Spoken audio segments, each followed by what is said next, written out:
I'm Jono Buchanan, and in this video we're going to find out what happens when we add our own slightly esoteric sounds to a beat loop that we're working on. What I've done here is to prepare a collection of sounds which are sort of a little bit less standard than the usual drum setup. I'm using battery 4, lots of different kits, adding different elements, and all of them have got a slightly digital quality.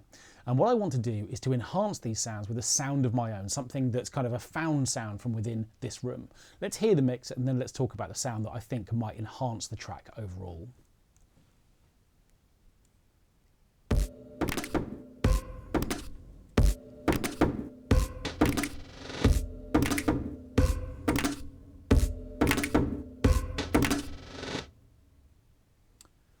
Okay, so we've got all these separate elements, and some of them are a bit strange and a bit smeary, and they're kind of spread. So rather than a very articulated kind of backbeat, instead of just a solid sound happening on beats 2 and 4, we've got this slightly sort of crunchy quality.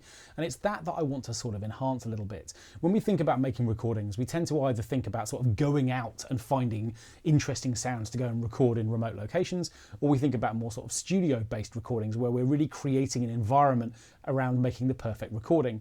But sometimes there's this really interesting sort of space in between where the things all around us could potentially make an interesting noise to enhance the tracks that we're working on. And there's one sound that I found in this room that I really like, which I think would work well in a track like this. And that's actually the sound of my chair. So this little sort of armrest for this chair has got this kind of latched sort of quality.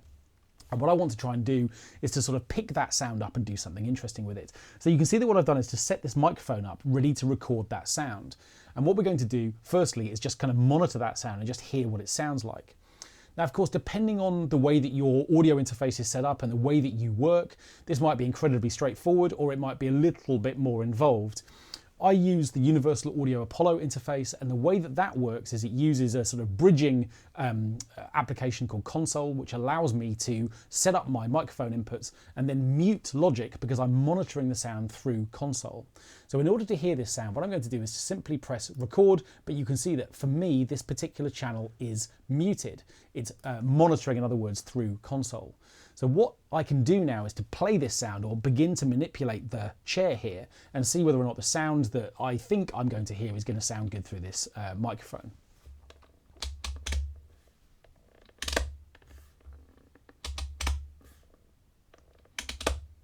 And it's kind of weirdly latchy sort of sound that I think might work quite well here. So let's record it and find out whether or not it's going to do something interesting. I'm going to record this completely wild. I'm not attempting in any way to get this in time with the track. I'm going to make a few little recordings and then see whether or not I can find some bits that I like. Remember, when you're recording in your room and the sound's coming through your speakers, you need to remember to turn their volume down. I've got a monitor controller here, so I've just turned the volume down to 0 so that there's no chance that the sound that I record comes through the speakers, comes back into the microphone. No chance of feedback, in other words. So I'm just going to press record and we'll record a few little passes of this sound.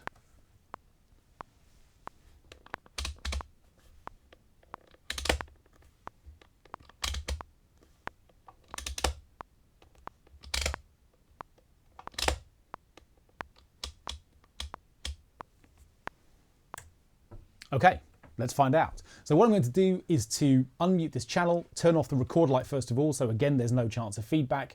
I'm going to unmute it, and obviously I can turn my speakers back on now. So let's hear what we've got. Let's have a listen to this sound all by itself to start with.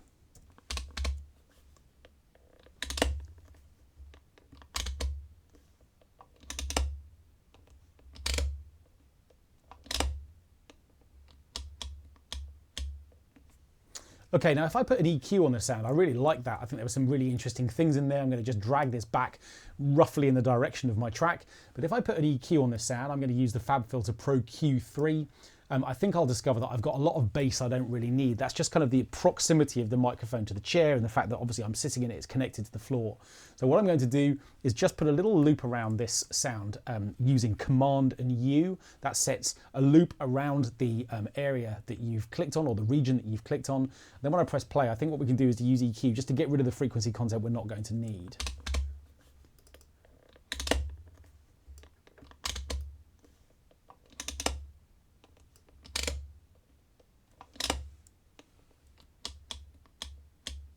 Okay, these little short ones at the end, I'm going to just cut those out for now. Of course, I can get them back if I want them, but I think it's the other bits of this sound that I'm particularly interested in. And what I'm going to do is just sort of basically chop around each individual instants that I recorded.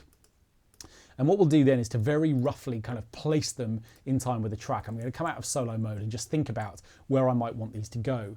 So I suppose I'm sort of vaguely aiming for where the backbeat happens within this track. I'm going to select all of these regions, and I'm going to sort of roughly line up the waveforms with where the backbeat happens. You can see that part of this waveform is happening just before it, part of it's after it. It could be that it's too stretched out. We can make those choices later on. Let's have a look.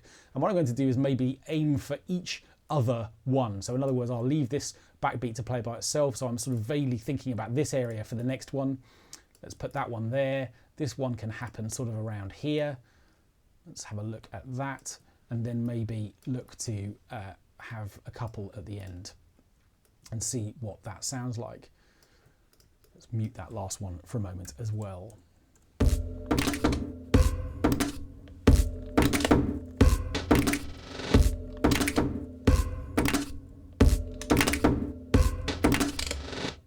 Okay, I really like that. Okay, what I'm going to do is to turn it up. It's all a little bit quiet right now. A couple of ways I could do that. What I'm actually going to do is to compress this sound so that what we get is a slightly more even dynamic the whole way through. And if I turn up some gain compensation here, having compressed the sound, and obviously the sound is going to get a little bit louder. Let's have a listen to that.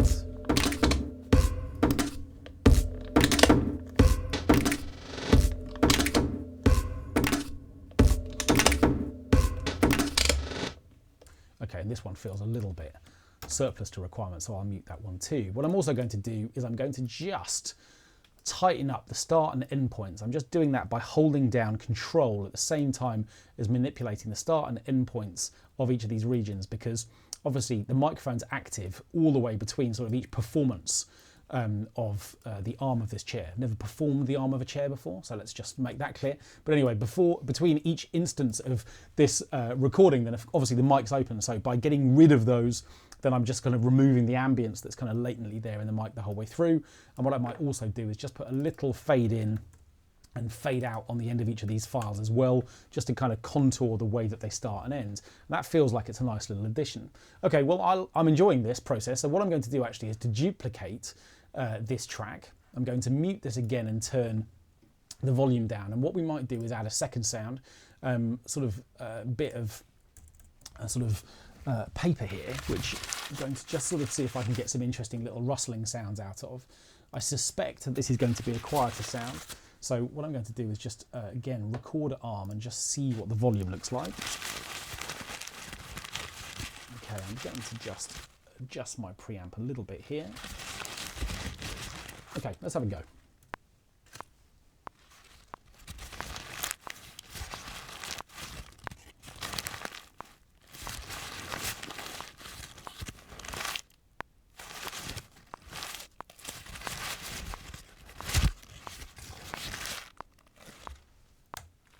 Quite a performance, I thought.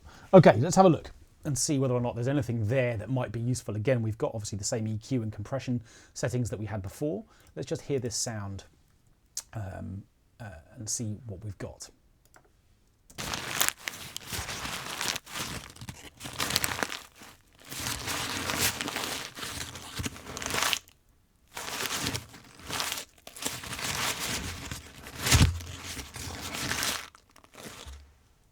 Okay, well, there's one bit that absolutely stands out for me, which is this little bit of waveform right here. Let's have a listen to that. Okay, I really like that. So what we'll do is to come back in here, and having left some space, what we might do is to think about either substituting one of the existing sort of armchair sounds, or the armrest sounds, or maybe I guess these could go in the gap actually leading into the other backbeat. So if that's happening on beat 4, yeah, in fact, let's do that. So we're going to have this sound followed by this one. Let's see how that sounds just in this first bar.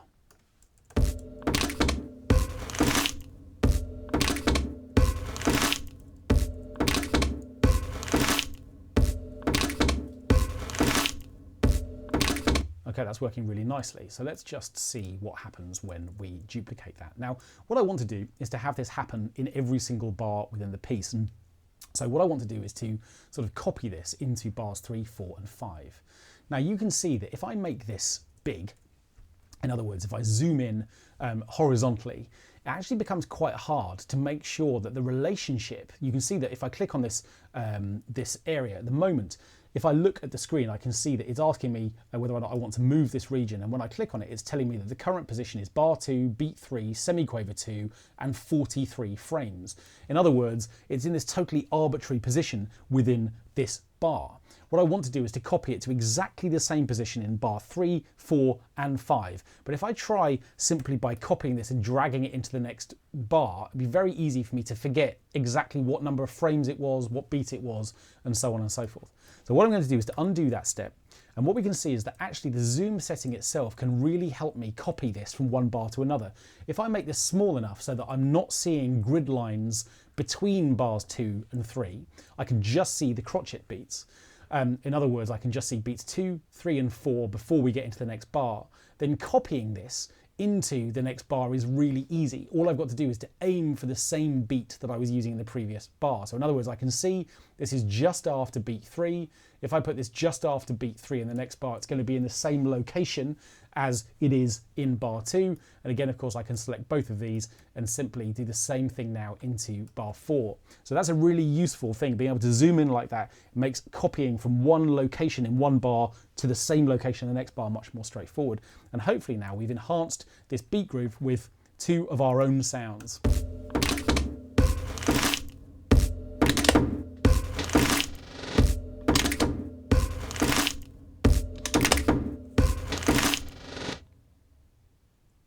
And that's working really well. And the great thing about that is that what I've done is to take a bunch of sounds that's available to anyone who owns Battery 4.